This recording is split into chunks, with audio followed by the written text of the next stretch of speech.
Every evening at exactly 6 o'clock, a thin teenage boy named Ayan sat on an old wooden bench near the dusty bus stop at the edge of the city. The people who passed by saw him almost every day, same place, same time, same quiet expression on his face.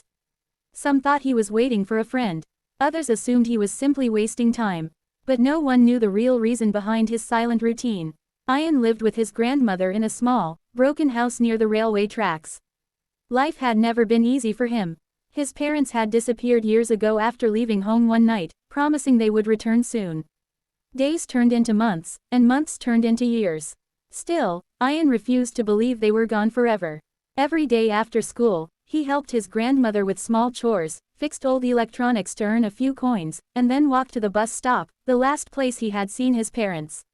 He believed that one day, one of the buses would stop, the doors would open, and his parents would step out smiling. One evening, as the sky turned orange and the wind carried dust through the empty road, a new girl named Zara noticed him sitting alone. She had recently moved into the neighborhood and was curious about the quiet boy who never spoke to anyone. Gathering her courage, she sat beside him. "Who are you waiting for?" she asked gently. Ayan hesitated. He wasn't used to talking about his feelings. After a long silence, he finally said, "My parents. They said they would come back." Zara looked at him with soft eyes. She didn't laugh or question him. Instead, she simply sat there, watching the buses arrive and leave with him. That day, for the first time in years, Ayan didn't feel completely alone.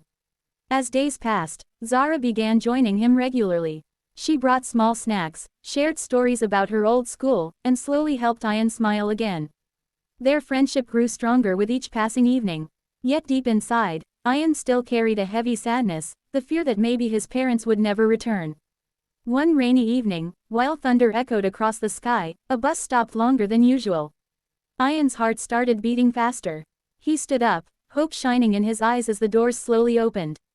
A tall man stepped down, scanning the area as if searching for someone. For a moment, Ayan felt his world freeze. Could this finally be the day everything changed? The rain grew heavier, mixing with the tears forming in Ayan's eyes as he took a slow step forward, unsure whether he was about to experience the happiest moment of his life or another heartbreaking disappointment. The rain poured harder as Ayan slowly walked toward the tall man who had stepped off the bus. His heart pounded loudly in his chest, and every step felt heavier than the last. Zara stood behind him, watching quietly, unsure of what was about to happen but ready to support her friend no matter what. The man looked around nervously, his eyes searching every face near the bus stop.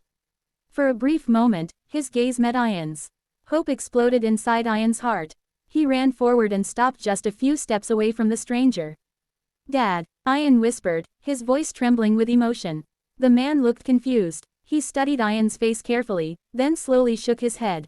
"I'm sorry, son," he said gently. "I think you've mistaken me for someone else." Those words felt like a heavy storm crashing inside Ayan's chest.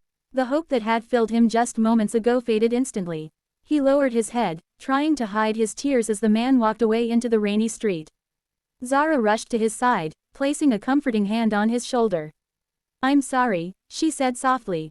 Ayan didn't speak for a long time.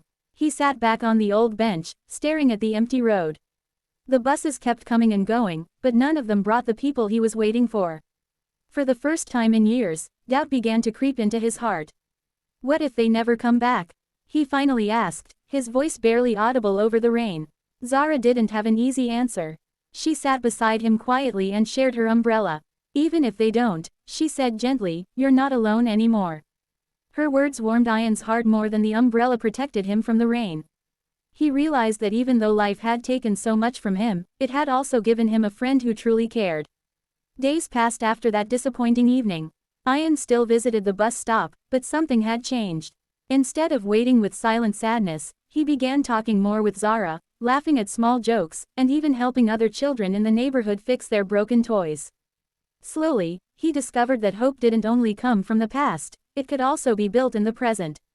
One afternoon, while cleaning old boxes in his grandmother's house, Ayan discovered a faded envelope hidden beneath a pile of dusty clothes. His name was written on the front in handwriting he instantly recognized, his mother's. His hands shook as he opened the letter. Inside was a message that would change everything he thought he knew about his parents' disappearance. Ayan looked up, his eyes wide with shock and confusion. He ran outside, searching for Zara, knowing that whatever was written in that letter would finally reveal a truth he had been waiting years to hear.